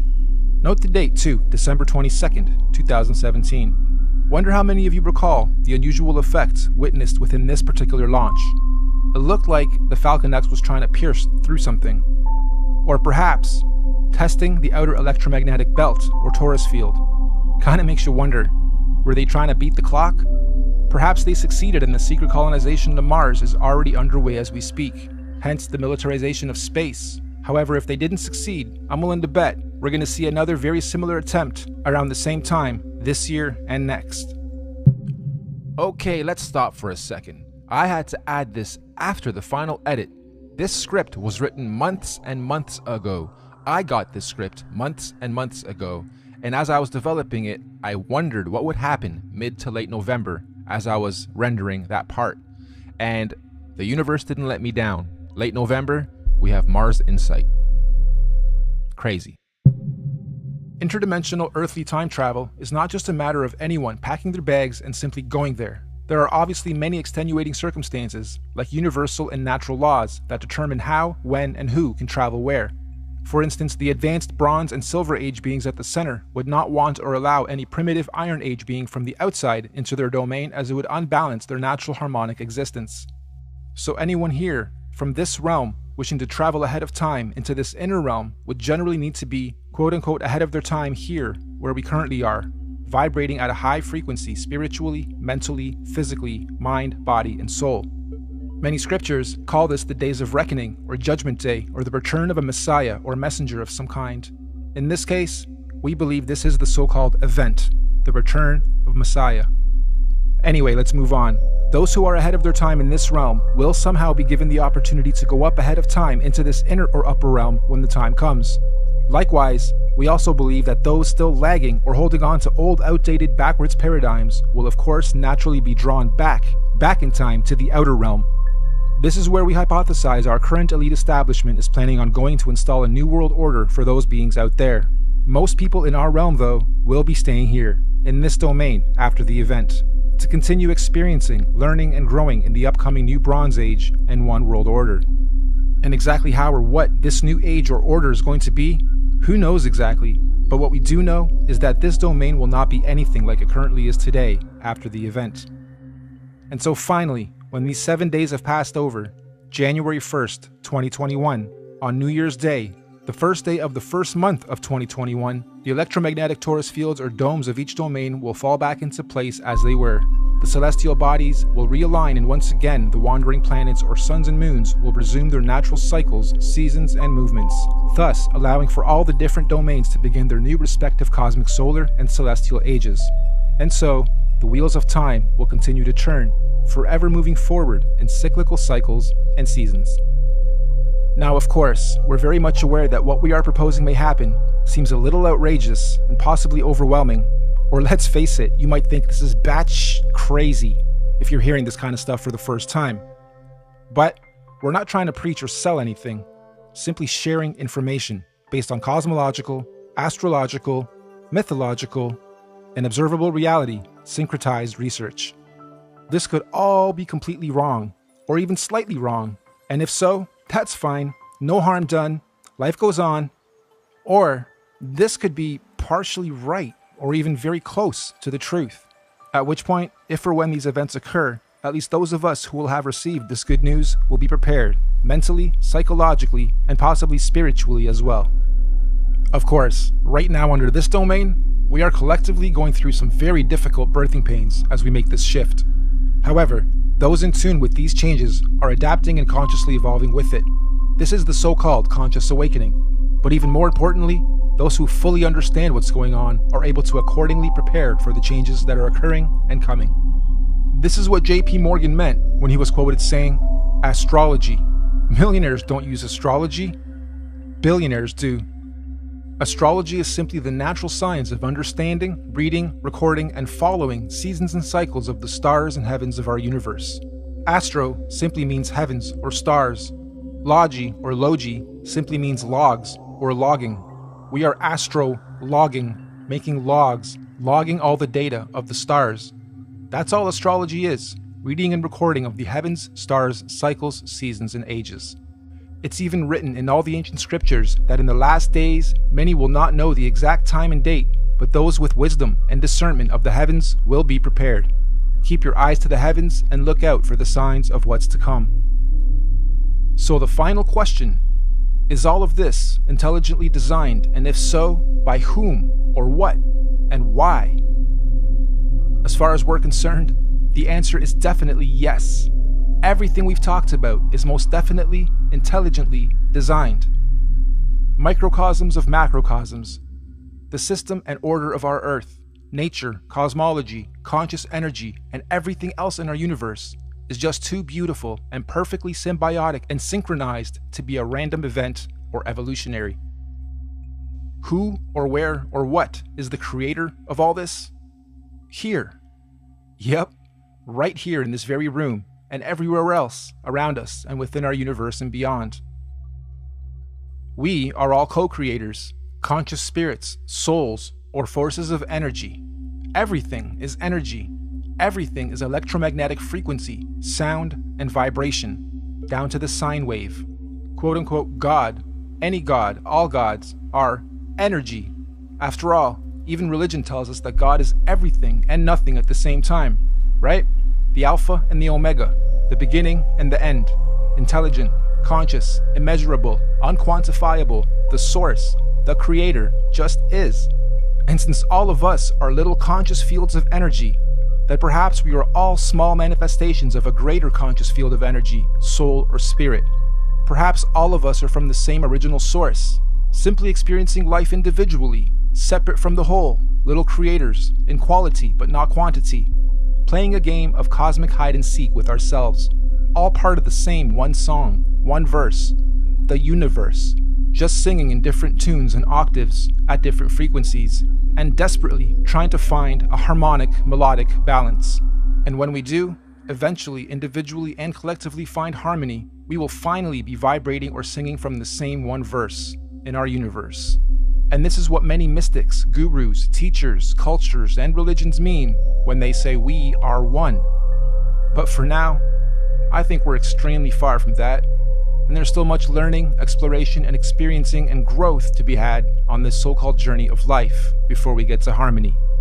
There are still many seasons to be seen, roles to be played, cosmic ages, seasons, and events to be had amongst all this craziness and confusion we call life. So in conclusion, you, me, all of us are just visitors to this time and place, acting out different roles and characters. Some of us are being directed by various scripts and programs or scriptures, but as we begin to consciously awaken to who, what, where we are, and why we are here, the plot begins to thicken, and some of us have now chosen to completely lose the plot. Why?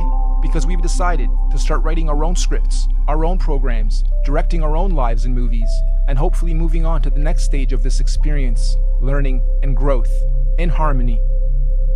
Nothing that we've talked about today is meant to be a fear campaign, because ultimately, there's nothing to fear or be confused or even upset about, whatever stage of life you are at on this journey. As cliche as it sounds, the truth will always set you free. Not necessarily when you lie, but when you've been lied to and you discover the truth. Thank you all for your time and patience. We look forward to the experience of learning, sharing, and growing with you all, regardless of what may or may not happen in our individual and collective lives. We hope you enjoyed this presentation and encourage you to share it as far and wide as you can. We also hope that in time, we can look back at this as proof in and of itself that there are people with eyes to see and ears to hear to help share and guide others to their true truth and destiny. Thank you, and goodbye for now.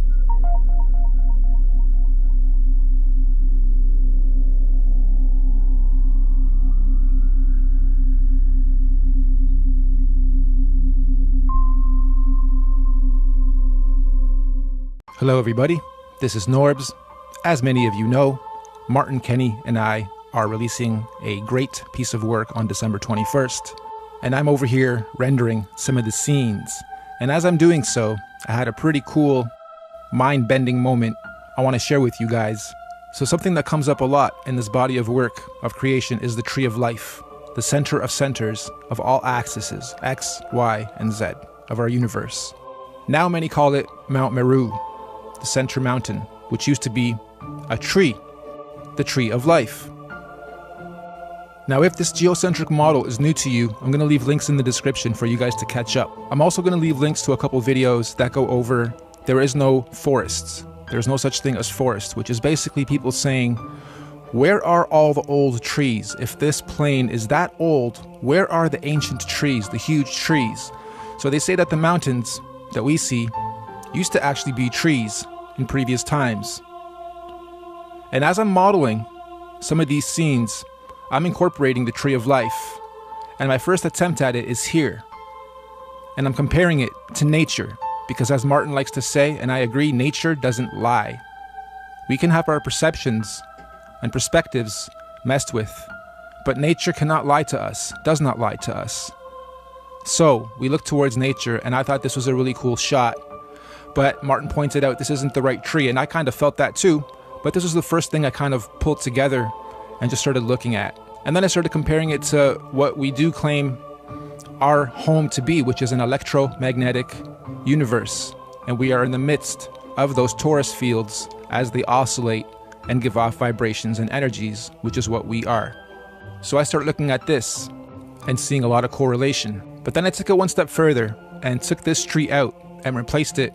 And in this moment, as I overlaid the tree to the model, I had my mind bending, whoa, wait a minute, this can't be the real reason we celebrate Christmas and are doing this tree ritual, can it? And I started looking at the comparisons. So I'm going to put a Christmas tree side by side with our model here, and just be open-minded as we look at the overlaps and what the potential correlations could be. We look at the tree itself. We'll start at the very bottom. Most Christmas trees are put in that red base with water in it. That could be a correlation to Pluto on the very bottom, which is red, negative polarity, red polarity. Then the tree does sit in water. Then the tree is dressed with lights, which could correlate to our stars. Then the tree is dressed with streamers or tinsel going around the tree in an upwards motion, which could correlate to the way our illuminaries travel upwards and inwards to the summer solstice, and then back down in the winter solstice, ending right around Christmas. We look at the bulbs. Those could be representations of the luminaries that are going around the tree of life. And we look at the very top. We see Polaris, the master star, the biggest star, always represented with an angel or a star. And angels are basically angles of light. They are stars. They are angels, one and the same. And we have the representation on the tree. Putting all that together and then taking it one step further, we have the presents under the tree. That could correlate to our presence here as a species, not presents as in real gifts. Or it could also be the gift of life, presence. It could be when a new realm is being formed and a new sun is born. Sound familiar? I also think, just like the holy books are metaphors to explain our universe, so might be some of the Christmas carols and other rituals we do at that time. Like when I think of Santa Claus and the reindeer, that could be a metaphor for something very big in this geocentric model as well. So if you guys think this is trippy too and want to participate, I'd recommend rip apart every single Christmas carol and see if there's any metaphors that would overlap into this model too. But hey, I'm probably just tripping out. So I'm going to end the video here. Things that make you go, I decided to do this because, as funny as it is for people that are new to the flat plane versus planet concept, when you discover this knowledge and you go deeper and deeper into the knowledge base, then you go back to looking at how our solar system is explained to us. I'm trying to do that here, and it's almost like forcing yourself to believe in Santa Claus again. There's no going back, but for sake of argument and for my own humor and yours, I'd like to rebuild and remodel this the way we're presented, our reality, and then put them side by side to what the flat plane and the n0r8z theory, the orb theory is. Both are incredible. And I'll actually start with the moon. The moon never shows us its backside. It only rotates this way. Never shows us the backside of it. Never rotates this way. It only shows us that top. Okay, I'm cutting this into the video after I've already edited it, so pardon the background being different, but I had to pause on the moon portion and go back to it because the theory is that the reason we don't see the back of the moon and it never shows its backside is because there is no backside, and apparently it's actually flat. And really, we wouldn't know, and you'll understand why a little bit later in this video when I go over perception and perspective. But for all we know, that is what's happening, and it only rotates this way, right? Then if you take that theory and you think of the rest of the planets, maybe they're all like that, just disks faced towards us, never spinning in any direction but that.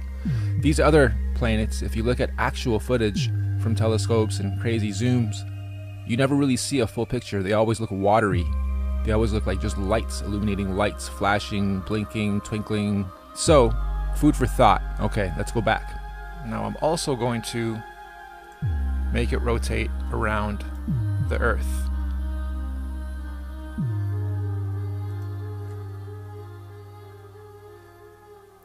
Okay, so we have the moon going around the Earth, and it's doing its x-axis rotation as it goes around once.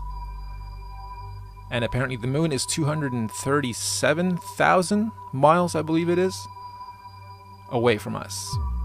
So now I'm going to go to the Earth group. Okay, just to show you guys what's happened so far.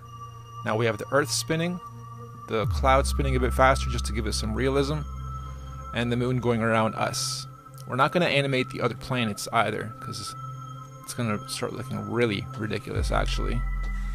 But let's do one step further now, where we got to zoom back out 93 million miles away. Alright, so now the Earth is flying around the Sun at, I believe it's 67,000 miles an hour. So we have something like this. The moon's rotating around us. We are rotating 1,000 miles an hour. Both the moon and Earth are rotating around the sun at 67,000 miles an hour. Again, we're on the surface, we're not flying off because gravity holds us down apparently, right? Also, just so happens that within the last 50 years, thanks to this beautiful technology, we have discovered that these asteroid fields out there are a danger to us. They never have been in the last millions and millions of years of this apparent planet's existence while it's doing the same fly through infinity with never-changing scenery. But now, we can actually tell that an asteroid might be on its way to Earth and we have to build a defense system to protect ourselves from it. Just now in the last 50 years. Never before, but just now because we have the technology to apparently view it, right? So let's go one step further. We're going to take these asteroid belts and also animate them and make sure that they're causing a potential danger, right? Causing a potential danger. We're spinning, baby, we're spinning! Everything's spinning, and somehow we're just not feeling it, and we can't measure it, and we can't reproduce it, and we can't see the actual curvature of that ball unless we're looking through lenses and funny tricks. So here it is, without animating the rest of it just yet. I'm going to animate a few more things, but you'll notice the camera's easing in and out when it's doing its loop. Right around here, it stops and then picks up again. That's not realistic, so I'm just going to spend a moment and make sure that I have everything interpolating properly. We haven't even touched oscillations. This just goes in a perfect loop. Doesn't go up, doesn't go down, doesn't go further out, doesn't go further in. They're not telling us a lot even in this model, just to make it make more sense. Alright, so give me a second here. There we go. Now it should be looping seamlessly without stopping or easing in or easing out. And this is just forever. Now again, oscillations should matter and should be included in this.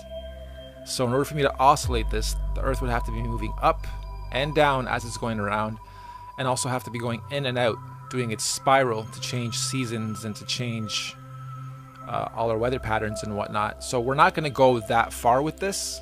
I'm just going to take this one step further now though. Take this to a top view. Zoom out a little bit more so you guys can get a better view. 93 million miles away. Nanu, nanu. Okay, so we're flying 24,000 miles and we're going around the sun 67,000 miles. Now we got to do this too. The sun and all of this is spinning around as well at 500,000 miles an hour. So everything is spinning while we're spinning, while the moon's spinning around us. And now on top of that, 500,000 miles an hour, the next figure is literally everything flying through infinity in the void at whatever millions of miles per hour that is. I forget that figure. Okay, this is parallaxing. Some stars are closer, some stars are farther away. The ones that are closer are going to fly by faster than us, than the ones farther away. The ones farther, really far away, barely move. This is parallaxing. This is when you know you're in a 3D environment, going through space, going through things. But we never see this, and the first star is so far away, it just always looks like this. Always. With a center point right there. If we're focused on Polaris, it would be right there, and a time-lapse video would show perfect trails the same way every single night. No parallaxing. Never flying through actual space. Never observable anyway. Let's do a little test now, shall we? Out of these two spheres, which one is bigger? Which one is smaller? Or are they both the same size? This has to do with perspective. Okay? I'm going to switch this to a double viewport. I'm going to switch this to perspective view. Look at the difference in sizes. This one is simply in the foreground. This one is way in the background, but it's huge. At least 5 times bigger than this one. If I didn't show you this though, you would still see them as being the same size. Maybe even this one being bigger, which in reality it is 5 times smaller. Alright, let's play again. This time there's 3. Which one of these is smallest to biggest? Or are they all the same size? And as you're getting your final answer together, think about when you look up. We don't look up too often, but when you do, how often do you see the sun? How bright can you claim it always is? Versus does it always stay the same brightness, the same distance from us? Is it oscillating a little higher up, a little further in towards the center, or a little further out? Is it slowing down or is it speeding up? Is it emitting the same brightness? Is it hitting the same atmospheres? Right? Perception comes into play into everything, especially your reality.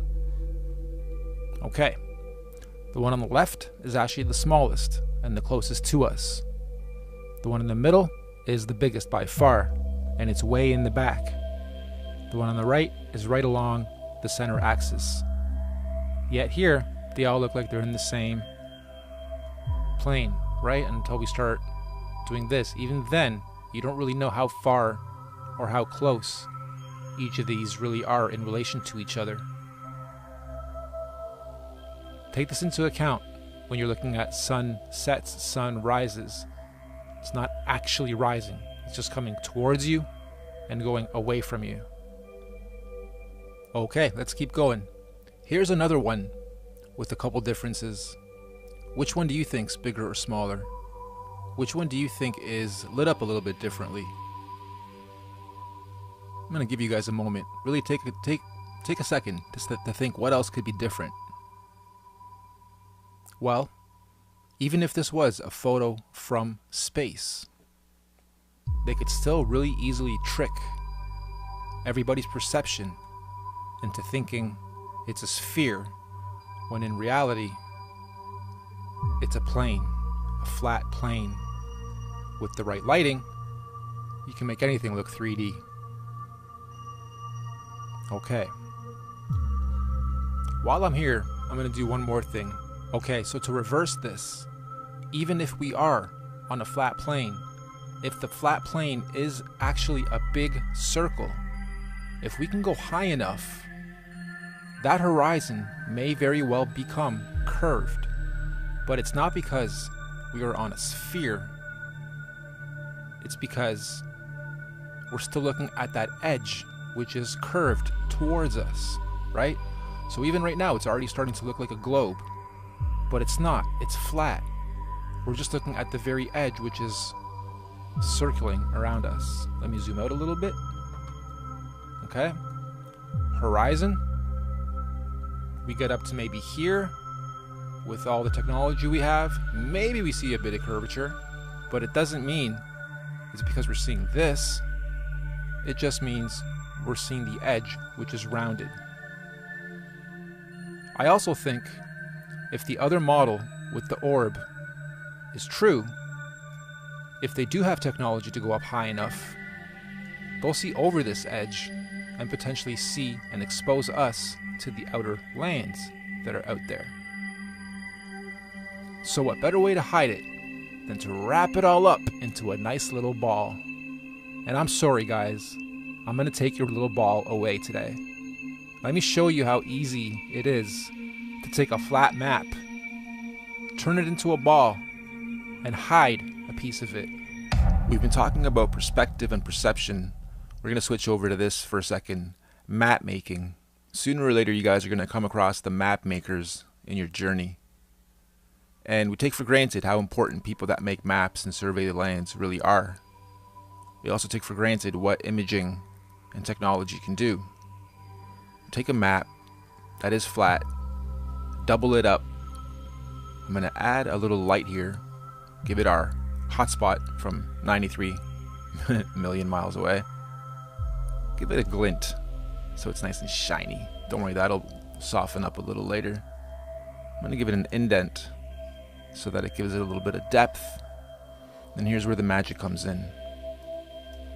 I'm going to give it a sphere effect, which basically takes my map and wraps it. And now I can take the tops and bottoms and hide land. Map makers are really, really important. Perception is really, really important. Don't forget, we start on a flat map. Surveyors survey maps that are flat based. They operate on a flat model. Half the world operates on a flat model. Society was built on a flat model. Railroads, canals, everything operates on a flat model. There's never been mathematics that have included curvature in any of the building of our societies and civilizations of the past. Map makers are really important. We can go one step further now. Drop this into another program. Give it some effects, colors, hue, saturation, etc.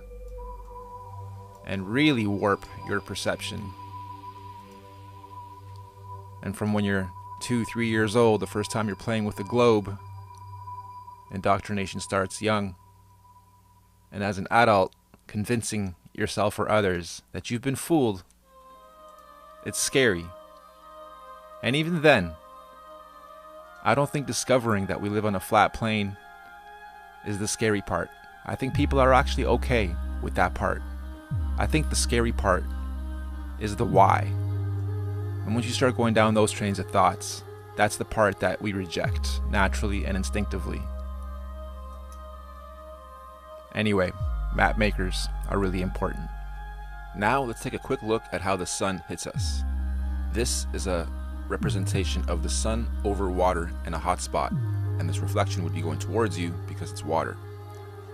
This is only possible on a local sun, not when it's 93 million miles away to have a hotspot like that. Here it's the same hotspot, but it's opened up bigger, the sun is brighter, the sun's fall off is a lot different, and then here it's fully blown out, and then here it's minimized. The average person does assume that the sun just goes in one big loop and doesn't have too much variations in how high, how much it oscillates inwards and outwards, how bright it shines, what the fall off is, etc. Here's another one.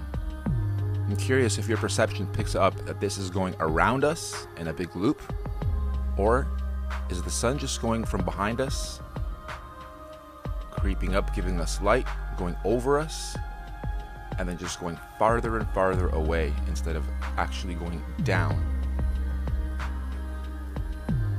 Right, we start losing brightness and it starts going out of view and it's gone. Is it going up and down, or is it going over us?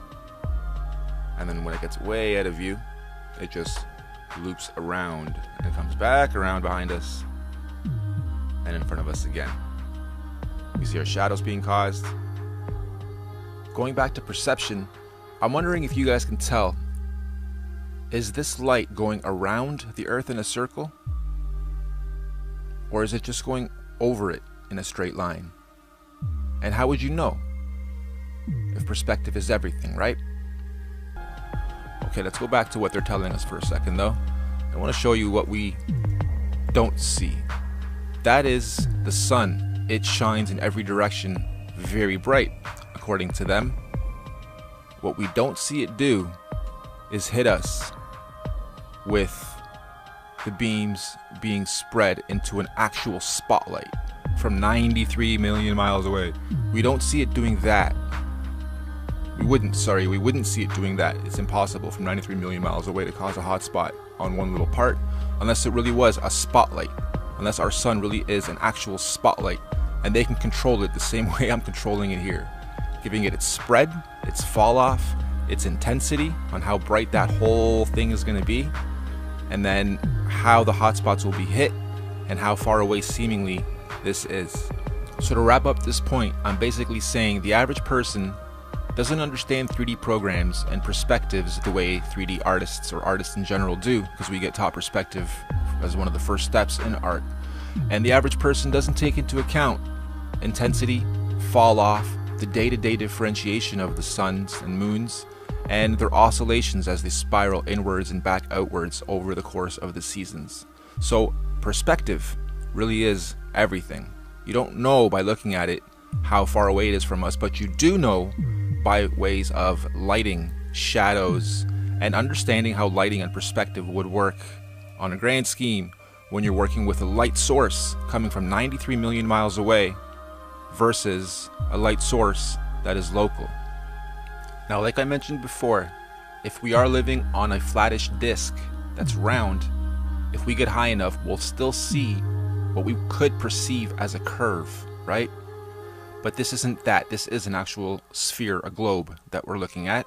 And as we get higher, your perception definitely would see more and more curvature as you look downwards. But not only that, I think a lot of things people take for granted is when you see the far shots with cameras that can do crazy zooms and you still see things upright, that doesn't make sense. And let me explain why.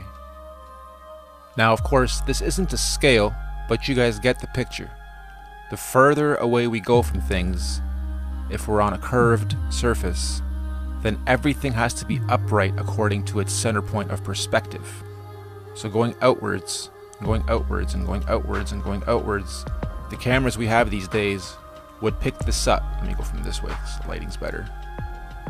Okay, I didn't actually even do this properly, because these should be curved that way a bit too. If we are really sitting on this perspective, then they'd all be kind of like that as well. But okay, let's just skip that for a second. We would see over the course of distance, A, only a limited field of view, and B, as we get further and further away, things would naturally seem to twist away from us, going that way, more and more and more and more, right? The further away we go from something, the further away we would start to see that. And if we can get a shot 1,000 miles away, not only would it be curved like that, but it would be way below our point of view because of the curvature itself. We wouldn't be able to see around the globe. Refraction or no refraction. And yet, the way we look at things, everything is straight, as if it's built straight up. Nothing is built going outwards in every direction. Photos would illustrate that, especially aerial shots. A huge aerial shot would show all kinds of curve on the sides of buildings. Everything would seemingly go away from you. And as you pan around, let's say we're going up in a hot air balloon and we get really high, as we panned around, everything would be skewed really far away from us. So let me read this to you guys. Her name is Cici Kalichan, or Kalichan. Hope I got that right, one of those. She says, I have the ability to communicate with beings beyond this dimension. The imagery of my work has led me to an appreciation of the world we live in and the world beyond this world that are interconnected. The structures depicted in this artwork are combined frequencies which can be interpolated as musical, mathematical, electrical, or script descriptions. I believe these frequencies can be deciphered with some manner of code breaking. I speculate that extraterrestrial beings communicate through emissions of individual symbols from the electromagnetic technology, which is consequently understood by the conscious mind as information. She goes on to say, I feel like I'm in school and higher intelligences are instructing and teaching me. It's almost like a thesis, a work in progress. It has opened my mind to the bigger picture, which includes biology, neurology, physics, astronomy, astrophysics, theology, philosophy, spirituality, technology, anthropology, archaeology. I feel I am in school and higher intelligences are instructing and teaching me. After the work, it forces me to read and learn what they have suggested. It has awakened me to a higher consciousness and awareness. I learned to see life differently and how everything is interconnected by a mathematical order, balance, and harmony that flow within us and beyond.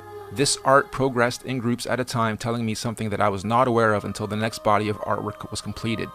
It took approximately 10 years before I realized that specific information was being relayed to me through this art-making process.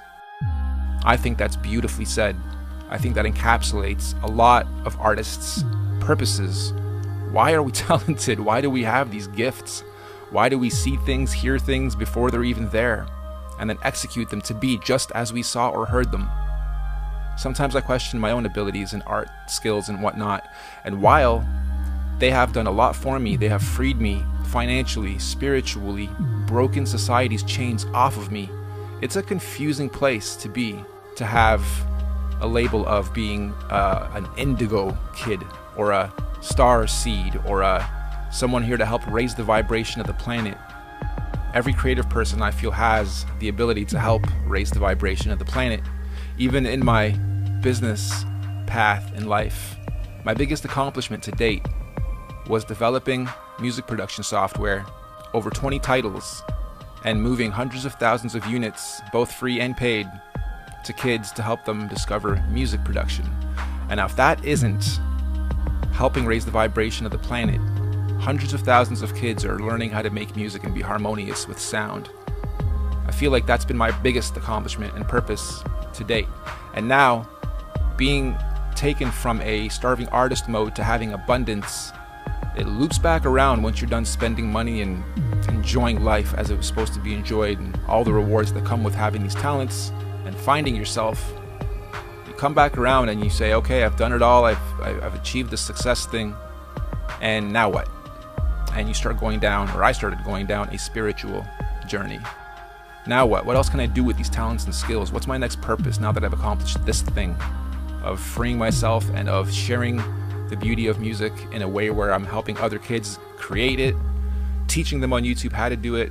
What else can I do for both myself and for this world? What good can I use these talents for? And in an abstract way, yeah, it's this. This phase, this body of artwork that I'm creating and producing is coming from within. It's sending me down paths to learn information and then learn more information even once I present it to you guys. Meaning, since I've posted that first n0r8z Theory video, I have learned a lot from you guys, even in the comments section, throwing your 2 cents in, some very detailed and beautiful knowledge, and obviously going down other branches of information that this has led me down through other videos and other just knowledge paths. Some people meditate, some people pray, some people alter their consciousness with drugs or mind-altering substances. Some people do very abstract things in life and do extreme things in life, again, to alter their states of consciousness, to feed consciousness, to feed experience. And for me, it's creativity. It's actually creating something to look at, to listen to pull an emotion or give an emotion from, hopefully positive ones. Also, in the search for duality versus monoism, good and evil, presenting itself and deciphering between the two, or only showing light, only showing positivity, I have a hard time with that. I think one is needed for the other to be appreciated. So not all of my bodies of work are rainbows, butterflies, unicorns, and perfect bliss only. There is hints of pain, of frustration, of creepiness maybe. And so in the previous video, I oversaturated it in any way I could to touch emotions, including some pain or some confusion or some anxiety, but I disclaimered it at least. Not everyone in life gives you disclaimers. I even learned recently, although it's not new, it's new to me for some reason, this whole 144,000 people, beings, souls, spirits that have been sent here that are all being activated now to help bring change. Apparently, our DNA is supposed to be reactivated. We are supposed to start remembering things. We are supposed to start receiving messages in various ways to disperse, decode, and spread. Some say heaven on earth. Some say we're moving out of our iron age of blindness and darkness. Some say it's the Palladians coming back to reawaken us, their cousins. As I close this out, again, a very big thank you for listening. I know I talked a lot about myself in this video, just to give you guys a bit of insight on who I am. And if you do watch future videos, you feel a bit of oneness with me. But this isn't about me, really. This is about you. This isn't for everyone. This message, these visuals, and I'm aware of that now, it's not for everyone. But if you're on this video, I do want to say to you, you're loved, you're special, you don't have fear, you do have intent, you do have purpose. And maybe for now it's just understanding and exploration and critical thinking and deprogramming. I love you, you love you, this universe loves you. And if you haven't yet, you're going to start today to live with intent. And if you don't know what your intent is just yet, you're going to start to find out as of today. I feel like my purpose is to actually awaken other creative types. So if you're on here and you are into music production, you draw, you paint, you do graphic design, you dance, you are an expressionist, you know how to encapsulate a moment or an emotion or a vision or a sound and express it through beauty, I think my message goes furthest with you guys, to take what you're seeing and feeling and further express it in your own way to at least produce more beauty in this world. More love. I think that's going to be my slogan. More love. Anyway, thank you. I love you. It's 2045. You are no longer human. You are transhumanist cyborg 2.0.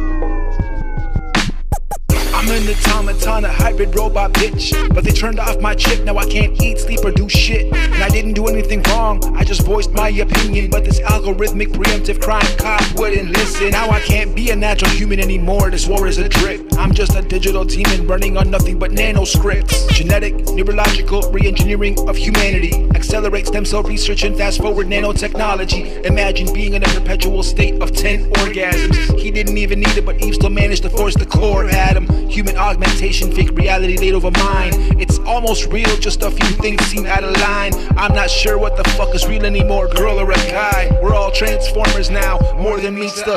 They got you used to looking at these feminine yet masculine faces. Glitch in your brain, sending your sexuality weird places. Accept the agenda or you'll put us all in cages. It's trans everything, trumps everyone. It's outrageous. Don't you find it strange? Being straight makes you contagious. Evil dies slow and they do it through phases. Greatest of all time, the Baphomet, we so close. Symbols in our movies, music and gender neutral clothes. Gematria and shapes hide sacred alchemy and codes. I'm just reverse engineering the globe. And I'm flattered that you mentioned it. Bubble thoughts and domes. Babushka doll life, we live in the Atlantean row. But this life is all backwards and the times are in show. I'm a real man, apparently so was Marilyn Monroe. And if voting made a difference, they wouldn't let us do it. Listen, don't cheat, lie or steal, cause the government hates competition. Propaganda makes you hate the victims and praise the oppressors. Subversion of the world and they keep applying the pressure. Genetically modified foods, genetically modify you. War on the people is easy if you own the water and fruits. Breaking down your family and making your stupid brain dilution. Order the ABCA 33rd degree problem reaction solution. And our body movements and cycles are luckily still unused. They produce usable sellable energy for them to abuse. You'll be active to make money and social points one day soon, yo. Dump your day's worth of energy production to prove you were useful. And then biology will be used to drive technology. Watch, you'll create the energy to power your own golden handcuffs and watch. Nanotechnology. Yo, get the fuck off, get the fuck off, get the fuck off, get the fuck off. The closer and closer we get to singularity. Artificial intelligence is replacing you and me. Pretty soon the earth won't need the human species. You get a chip in your body, that's the mark of the beast. Eradicate the natural human journey rapidly. Consciousness to disc, reversing our DNA and anatomy. The future's here, I got cyborgs looking after me. My wife's a robot and George Jetson buys crack from me, yo. More